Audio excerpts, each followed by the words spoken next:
नमस्कार दोस्तों, स्वागत है आपका स्टॉक गाइडेंस में। फ्रेंड्स, आज के वीडियो में मैं ग्लेनमार्क लाइफ साइंस के बारे में बात करूंगा, जिसको शॉर्ट में जेएलएस भी बोलते हैं। और आज के वीडियो में हम लोग कंपनी के बिजनेस के बारे में बात करेंगे और हम ये भी जानने की कोशिश करेंगे कि ये कंपनी इतनी ज़्यादा वैल्यूएबल क्यों है, कंपनी की स्ट्रेंथ क्या है, कंपनी में रिस्क क्या है और क्या ये कंपनी लॉन्ग टर्म में अच्छा प्रॉफिट दे सकती है। लेकिन डिस्कशन में आगे बात करने से पहले वीडियो को पॉज कर दीजिए और वीडियो को लाइक जरूर कर दीजिए, क्योंकि बहुत से लोग वीडियो को देखते हैं लेकिन लाइक करना भूल जाते हैं। तो इसलिए सबसे पहले वीडियो को लाइक कर दें। और अगर ये स्टॉक आपके पोर्टफोलियो में है तो कमेंट सेक्शन में जरूर कमेंट करें कि आपने ये स्टॉक लॉन्ग टर्म के लिए बाय किया है या शॉर्ट टर्म के लिए। और अगर मेरे से कोई पॉइंट मिस हो जाए और आप कोई पॉइंट ऐड करना चाहते हैं तो कमेंट सेक्शन में जरूर कमेंट कर दें, जिससे और लोगों को हेल्प मिल सके और इस तरह से हम छोटे इन्वेस्टर एक दूसरे की हेल्प कर सकते हैं। इस वीडियो के आधार पर आप बाय या सेल नहीं करेंगे, ये वीडियो सिर्फ एजुकेशन पर्पस के लिए है। तो चलिए वीडियो शुरू करते हैं। और सबसे पहले ये जान लेते हैं कि कंपनी का बिजनेस क्या है और कंपनी कौन कौन से प्रोडक्ट बनाती है। तो ये कंपनी एक एक्टिव फार्मास्यूटिकल इंग्रेडिएंट्स बनाने वाली कंपनी है, जिसको एपीआईज भी बोलते हैं। और इस एपीआईज को आप एक तरह का रॉ मटेरियल समझ सकते हैं, जिसको मेडिसिन और ड्रग्स की मैन्युफैक्चरिंग के लिए यूज किया जाता है। और ये कंपनी ग्लेनमार्क फार्मास्यूटिकल लिमिटेड की सब्सिडरी कंपनी है। और ग्लेनमार्क ने 2001-2002 में कुलकुम महाराष्ट्र में एक मैन्युफैक्चरिंग फैसिलिटी सेटअप किया था, जिसमें कंपनी ने एपीआईज मैन्युफैक्चरिंग बिजनेस स्टार्ट किया था। और उसके बाद नेक्स्ट 18 ईयर्स तक कंपनी ने इस बिजनेस को ग्रो करने पर ज़्यादा फोकस किया। और 2019 में कंपनी ने अपना एपीआईज मैन्युफैक्चरिंग बिजनेस को स्प्लिट कर दिया। और कंपनी ने ये स्प्लिट क्यों किया? क्योंकि कंपनी के अलग अलग बिजनेस वर्टिकल हैं, जिसमें एपीआईज भी एक सेपरेट बिजनेस वर्टिकल था और उसके ऊपर सेपरेट फोकस करना चाहती थी। और इसलिए कंपनी का जो एपीआईज बिजनेस है वो एक सेपरेट बिजनेस की तरह ऑपरेट करने लगा और ये एक प्रोफेशनली मैनेज कंपनी बन गया, जिसका नाम ग्लेनमार्क लाइफ साइंसेस रखा। तो चलिए अभी देखते हैं कि कंपनी किस तरह की प्रोडक्ट बनाती है और उस प्रोडक्ट का डिमांड और मार्केट में वैल्यू कैसा है। तो ये company select high value APIs की लीडिंग मैन्युफैक्चरर है। तो यहाँ पर सिलेक्ट हाई वैल्यू एपीआईज क्या होता है? तो इन एपीआईज को बहुत कम कंपनी बनाती है और इन प्रोडक्ट के ऊपर मार्जिन भी बहुत ज़्यादा होता है।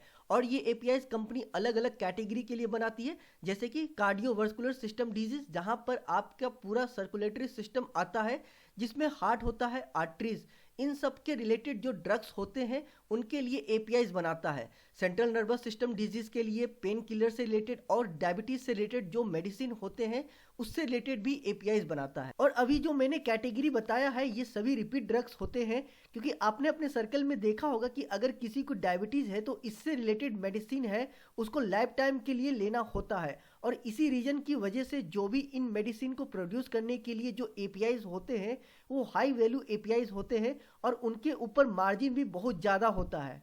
और इसके अलावा कंपनी कुछ और भी एपीआईज बनाता है, जैसे कि स्टमक एंड इंटेस्टाइन रिलेटेड के लिए एपीआईज बनाता है, एंटी इन्फेक्टिव के लिए एपीआईज बनाता है जो कि किसी इन्फेक्शन में यूज किया जाता है। और इसके अलावा अदर थेरेप्यूटिक एरिया के से रिलेटेड भी एपीआईज बनाता है जो डिजीज हीलिंग मेडिसिन में यूज किया जाता है। और साथ ही कंपनी कुछ ऐसे खास एपीआई में स्ट्रॉन्ग मार्केट शेयर होल्ड करता है, जैसे कि anti hypertensive APIs, anti parasitic APIs, diabetes related APIs, central nervous system related APIs और डेटर्मोलॉजी एपीआईज, मतलब कि स्किन से रिलेटेड मेडिसिन एपीआई। और अभी तक जो मैंने केमिकल कंपोनेंट्स बताया है इनका यूज बहुत ज़्यादा होता है और इनका जो मार्केट है वो बहुत ज़्यादा स्ट्रॉन्ग है। तो इन केमिकल कंपोनेंट्स का जो मार्केट है उसमें ये कंपनी बहुत ही स्ट्रॉन्ग मार्केट शेयर होल्ड करता है, जो कि एक बहुत ही स्ट्रॉन्ग पॉइंट है ग्लेनमार्क लाइफ साइंसेस के लिए। और इसके अलावा ये कंपनी सीडीएमओ सर्विस भी देता है, means contract development and manufacturing operation services. और जो ये मल्टीनेशनल फार्मास्यूटिकल कंपनी होती है उनके लिए कंपनी थर्ड पार्टी का काम करती है, जहां पे इन कंपनीज के लिए जो भी स्पेसिफिक एपीआईज की जरूरत होती है ग्लेनमार्क लाइफ साइंसेस उनके लिए खुद उसको रिसर्च करके डेवलप भी करता है और बाद में इसको मैन्युफैक्चर भी करता है, जो कि आज के डेट में बहुत सारे जो मल्टीनेशनल कंपनीज है, स्पेशली जो यूरोपियन कंपनीज है, उनके लिए इन सर्विसेज की बहुत ज़्यादा जरूरत रहती है। और अब अगर कंपनी की प्रोडक्ट पोर्टफोलियो की बात करें तो फाइनेंशियल ईयर 2021 इस कंपनी के पास अराउंड 120 मॉलिक्यूल्स की प्रोडक्ट पोर्टफोलियो है, यानी ग्लेनमार्क लाइफ साइंस 120 अलग अलग केमिकल कंपोनेंट्स जो एपीआईज में यूज किया जाता है। और कंपनी इन एपीआईज को इंडिया में और इंडिया से बाहर भी एक्सपोर्ट करता है, Europe, north America, Latin America, Japan etcetera. और ग्लोबली अगर आप टॉप 20 लार्जेस्ट कंपनी को देखेंगे तो उन 20 कंपनीज में अराउंड 16 कंपनीज जीएलएस के क्लाइंट्स हैं।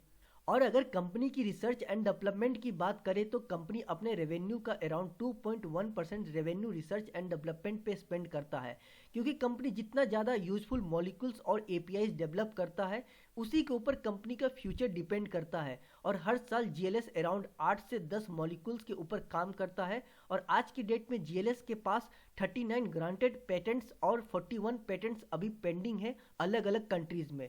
और पेटेंट्स होने का फायदा ये होता है कि ऐसे केमिकल कंपोनेंट्स एपीआई को कोई कॉपी नहीं कर सकता है। अगर कोई इन मॉलिक्यूल्स या एपीआईज को यूज करना चाहता है या प्रोड्यूस करना चाहता है तो सबसे पहले ग्लेनमार्क लाइफ साइंस के पास परमिशन लेना होगा और ऐसे परमिशन के लिए एक स्ट्रॉन्ग फी चार्ज किया जाता है या रॉयल्टी इनकम के लिए या फिर किसी पार्टनरशिप डील में ऐसे परमिशन दिए जाते हैं।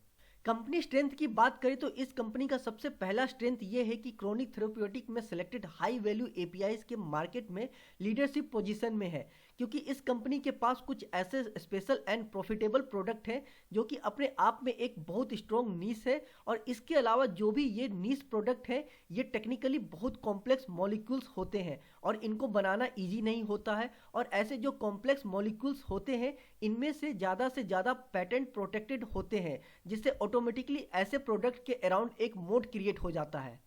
और इसके बाद कंपनी का सेकेंड स्ट्रेंथ इसका स्ट्रॉन्ग रिलेशनशिप है जो कि लीडिंग ग्लोबल जेनरिक कंपनीज के साथ है। और कंपनी का रिपीट कस्टमर जो है वो बहुत ज़्यादा स्ट्रॉन्ग है। और ऐसा मैं इसलिए बोल रहा हूँ क्योंकि फाइनेंशियल ईयर 2021 में अराउंड 69% कंपनी के रिपीट कस्टमर थे।